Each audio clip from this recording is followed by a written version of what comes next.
Hello everyone, my name is Shelby and this is the series where I reveal what is inside these mystery pottery molds I found on Gumtree.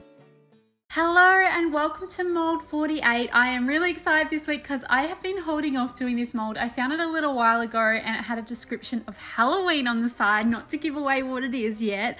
So I put this one aside and decided I would do it in October, which is now. So they're very, very excited to do it finally and see what's inside. So it's the shape of a triangle. It's got one larger round hole in the middle and then two smaller ones either side of that. Very witch hat looking. I pour that one up and tip it out to reveal a gorgeous little witchy cat with a little pumpkin. The pumpkin is so tiny. Look at it. Before I start swooning about this mold, let's have a look at it. So it's D1112. Did I say one too many ones? I don't know. Anyway, it's got Halloween cat votive topper on it. Now, I saw Halloween, I saw cat, I was like, this is perfect for Halloween, but votive topper, I haven't heard of a votive topper before. So I looked this one up and I was able to find one image. Just gonna do a quick little spider warning that this mold had a creepy crawly inside, which was perfect for Halloween. So I had to get rid of that creepy crawly before I poured this one up. And this is why I have to open them before I pour them to clean them all out. But I had to have a look what a votive topper was. Because I've never heard of one, and maybe that's because of my age, or maybe that's because of where I live that we don't really use them. I wasn't really sure, but a votive topper is like a topper for a votive candle. I wasn't quite sure from my research how you actually use these votive toppers. So if you know, can you pop it in the comments, because I tried looking it up and I didn't really find much. Again, that might be because of my location and it's not really a popular thing, or maybe it used to be a popular thing that people used to use. So I couldn't really make out whether it was meant to be like a lid for your candle, or whether it's just sort of like a thing to make your candles look more pretty whilst it's sitting on the shelf. That's sort of what I was getting from the research I did, and I found the picture of this one. And because I'm doing my research now, because you guys always do the research and then you can't actually post it in the comments, so I'm doing my research so that I can post it in the video so you don't have to try and figure out a way to share the image with everyone.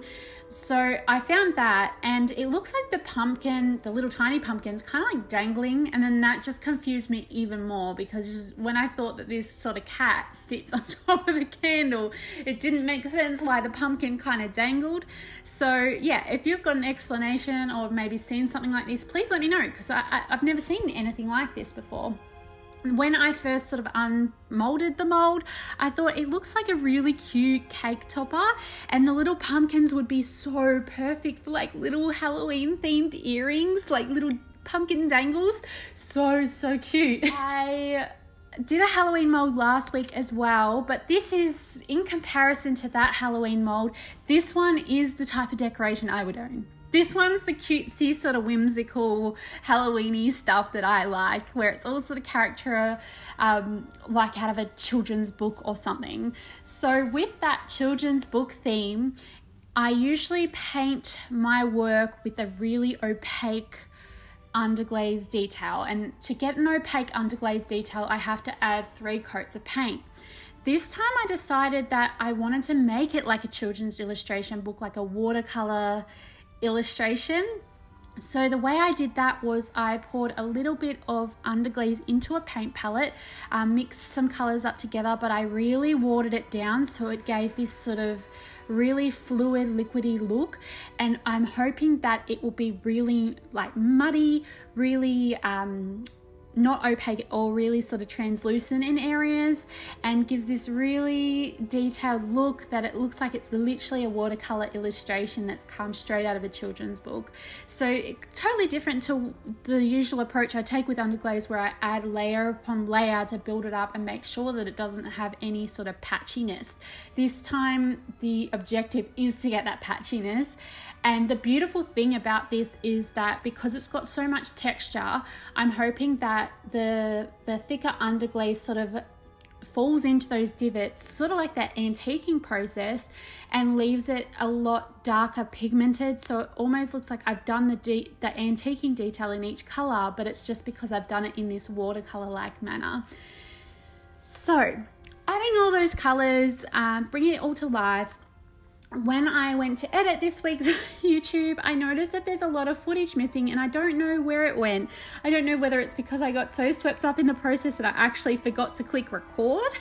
I was just enjoying the moment and enjoying adding all the little details, but I could not find them anywhere. So you're just going to have to fill in the gaps of how I added the black details. So it's pretty much just the black that's missing. So I just add some like line work black to the face to sort of accentuate the little whisker marks, as well as the little mouth marks, as well as the eyes and the pumpkin mouth, nose and eyes as well. That's the sort of footage that's missing, but I did that with a fine liner brush, similar to how I'm doing these buttons.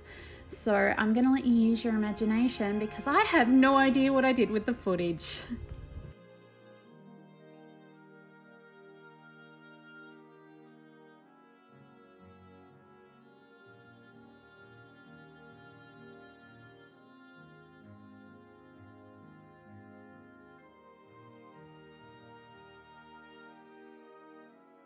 So I explained that I'm doing this in a watercolor-esque way. I don't typically go for that look. So the things that I'm a little bit nervous for is that it might be so watery that you can't see any color. I do want it to be patchy, but if it's really, really light in color, it can look really muddy and the pigment can kind of look a bit ick. So I'm hoping that the pigment of color gives it enough definition that it looks beautiful and not a sort of yucky color tone of the color, because in the kiln, as it heats up, the colors can change and transform. As we've seen from bisque to glaze firing, the colors can become a lot more vibrant. But because I'm not adding as thick of a color pigment, it might come out a color that I'm not ready for. So that's something that I'm not quite sure how it's going to look.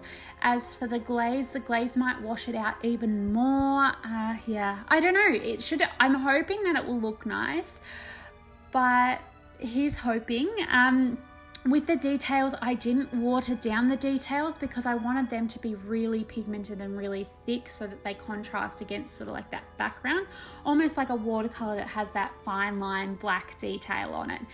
So glazing those up, I sponge off any excess glaze on the bottom so it doesn't stick to the shelf. As for the little pumpkins, they were too small to dip in, so I just brushed it on.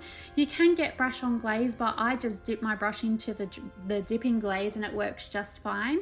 I did the inside as well because, I don't know, you might want to put a little candy in there. Anyway, I put it in the kiln, let it go overnight, and here is the finished results.